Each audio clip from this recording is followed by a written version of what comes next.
Welcome to Nourished and Free, the podcast, a show dedicated to helping you create a healthy and realistic relationship around food, your body, and all things wellness. I'm your host, Michelle Yates, a registered dietitian specializing in eating disorders and disordered eating, as well as health psychology. If you're new here, welcome to what might possibly be your new favorite show. If you enjoy digging into topics like nutrition and mental health, we talk about that a lot here. You'll love the show if you're interested in topics like eating disorders, debunking popular wellness trends, body image, food psychology, and any other challenges that we face today with our relationship with food. Be sure you subscribe so you won't miss when a new dose of Nourished and Free magic drops.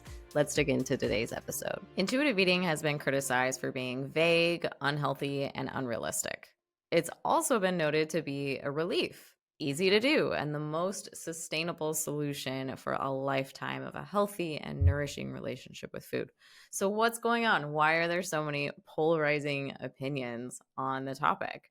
I've been using intuitive eating as a part of my framework with my clients for about 4 years now, and I've seen massive breakthroughs in the lives of my clients because of it and in my own life. With that being said, I've also noticed that it can be difficult for some and ultimately lead them to a frustration-fueled burnout. One of the biggest reasons for this is that intuitive eating is not black and white. It's not as easy as what's right and what's wrong, and many people find that really jarring. They want someone to tell them exactly what they should eat, how much, and when. Most of the time, this is because it's what they're most used to. Many people who stumble upon the framework of intuitive eating find it after years, even decades, of dieting. They're desperate to get off of the diet roller coaster, but the very thing they need is the thing that scares them the most: a flexible style of eating. But perhaps the biggest mistake that I see with intuitive eating is that people don't follow the actual framework of it. Not because they're ignoring it or defying it, but they just haven't really learned all of it and then implemented all of it. They think intuitive eating just means eat whatever you want, whenever you want. And while that's kind of true, it's also not true at all. There's more involved in the process of picking something to eat rather than just what sounds good.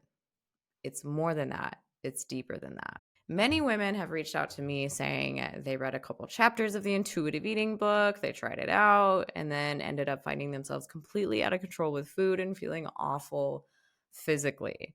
What often happens is people take the idea of intuitive eating and turn it into, I'm just not dieting, which is true, but intuitive eating is still its own process, one that should be learned properly before we ditch it to the wayside and say it didn't work. In this episode, we're going to tease out the differences between intuitive eating and not dieting because intuitive eating, while it's not a diet, it's more than not dieting. We're also going to take some notes on the differences between intuitive eating and reverse dieting as well, which is often thought to be similar to intuitive eating.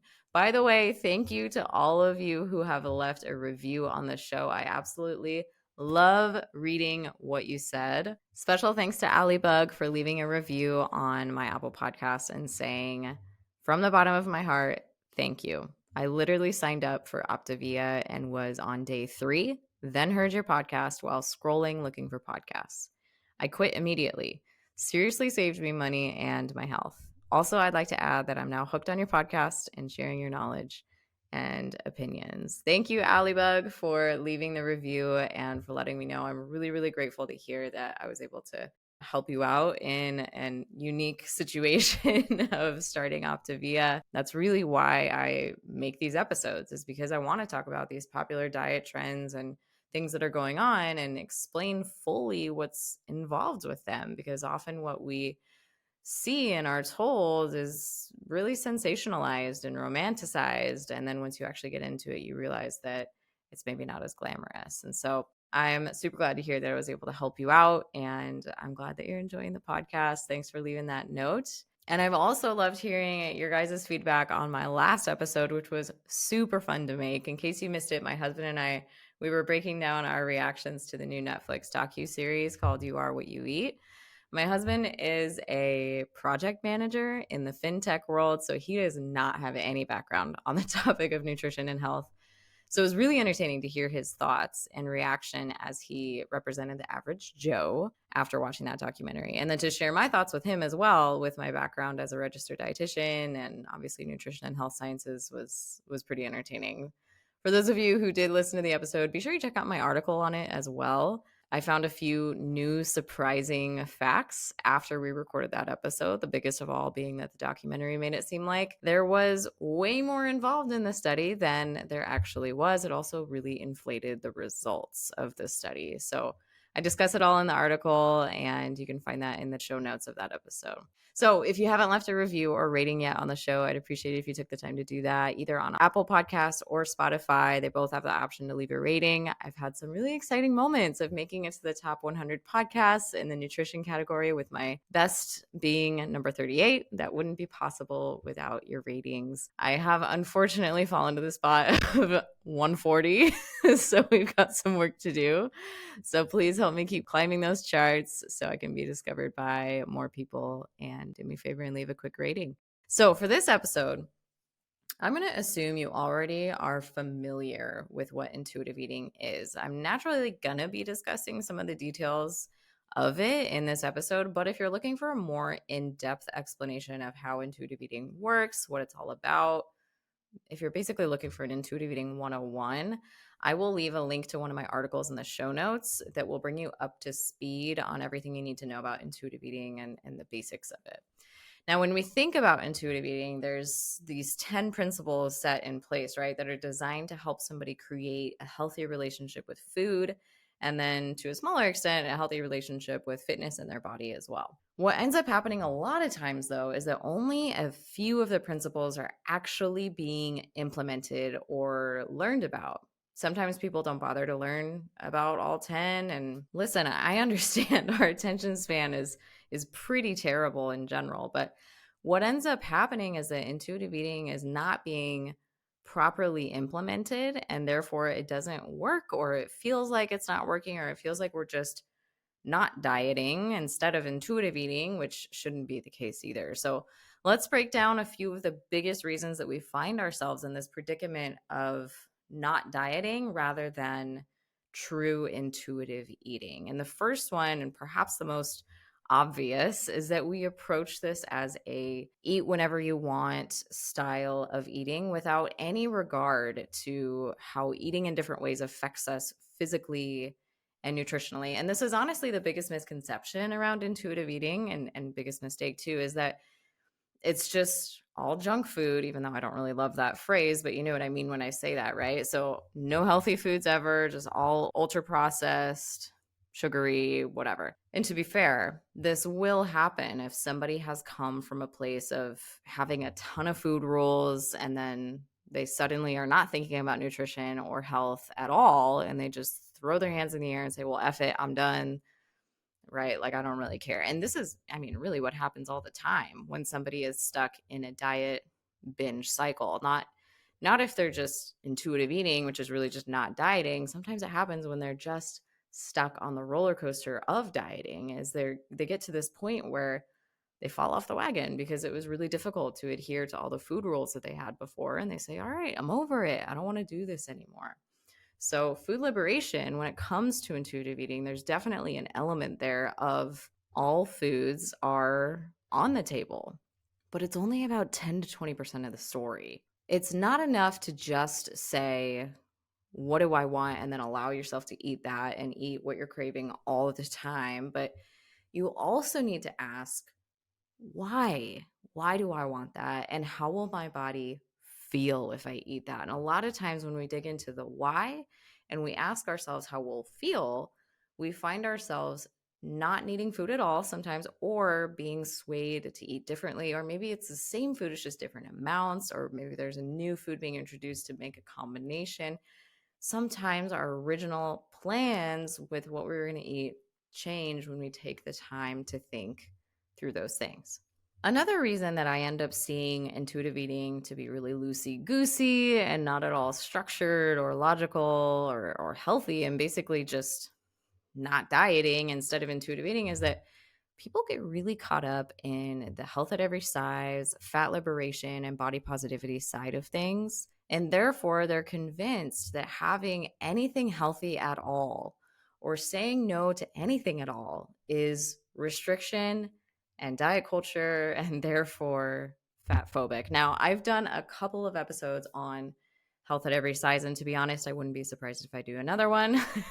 I feel like I still have more things to say. But if you haven't listened to my episode from December 5th, 2023 with Dr. Ids on the Haze controversy, I definitely recommend checking that out. That's going to be a really great place to start to hear some more in-depth conversation on the whole movement and the evidence for it and against it and the pros and the cons. But basically, what happens a lot with health at every size and body positivity and the fat liberation movements, which are all intertwined, is that they work super hard to normalize living in a larger body and ending weight discrimination and weight stigma. Rightfully so, right? We should not be discriminating against people. But in the midst of that, there are ideals spread around that are sometimes subtle and not so obvious, but other times more blatantly said, where if you're doing anything for the sake of your health, it's considered fat phobic. In other words, if you're choosing a healthy food, then you must be afraid of getting fat and you must hate fat people. And so you're basically discriminating against everyone who's fat. So shame on you for hating fat people. I know it sounds ridiculous, but I've been doing this work long enough and I've been in the profession and in the niche long enough that I've seen this happen. People are genuinely afraid to eat a healthy diet or to have a salad because they're afraid that that's going to be like them slipping back into diet culture. And if they do that, then that means they're fat phobic and then they feel guilty about being fat phobic. And it's just not the case. The truth is that intuitive eating, in its most basic sense, when we remove all the politics and the social implications that are thrown on top of it a lot of times, it does encourage healthy eating, or as they call it, gentle nutrition. And for you to eat foods that make your body feel good. Sometimes that means saying no to things. Sometimes that means choosing something else. Sometimes it means saying yes to things. It depends. Because the health at every size and body positivity and fat liberation method has become so severe and loud and toxic and guilt trippy, a lot of times people are afraid of truly honoring their body with nourishing choices because they've been shamed to think it's fat phobic of them to do so. So in turn, they just don't think about their food choices at all, which is perhaps the biggest trap of all when it comes to intuitive eating turning into not dieting, is that we're lacking intentionality.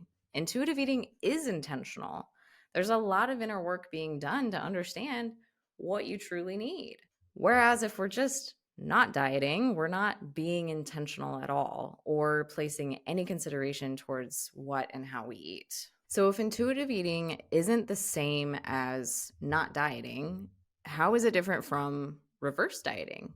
The concept of reverse dieting first came from the bodybuilding community as a method to recover from the extreme dieting phases done before competition and fix a quote unquote slowed metabolism.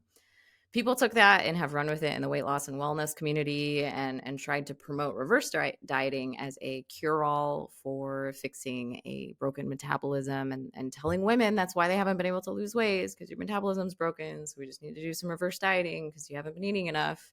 So you've been in starvation mode. And in terms of metabolism, it certainly can slow down a bit after dieting and extreme restriction, but it's kind of an overblown concept, the way that we hear about it and the way that we see it. The reason that it does slow down a little bit is because the body literally becomes smaller when we've been doing a diet and we have lost weight. So therefore, it needs less energy to fuel it. And we aren't burning as much energy processing food anymore because we're not eating as much food. Did you know it literally takes calories to eat calories? You burn energy when you are going through the mechanical process of digestion. And then if we're restricting enough that it makes us tired as well, we might not be moving our bodies as much because we're just generally tired. So again, our energy needs are lower than they were before. So, yeah, your metabolic rate can slow down to adjust a little bit after going through a dieting phase. If your body got smaller, if you're more tired in general, not moving as much, and if you're just eating less food in general, then you're not spending as much energy to consume the energy, but your metabolism wouldn't necessarily be broken or slow down as much as people might make it seem. With reverse dieting, the idea is to add in more food to speed up the metabolism, therefore help you lose weight. This is an unsupported claim. While it may work for some, because now they have more energy to move their body more or to lift more weights or to go heavier at the gym, it won't work for everybody. Reverse dieting is sometimes thought of as being like intuitive eating, but there are some key differences there. Reverse dieting is still dieting. I mean, just look at the name. In the sense that you're focused on trying to get weight off most of the time. That's what the focus is. Whereas intuitive eating isn't.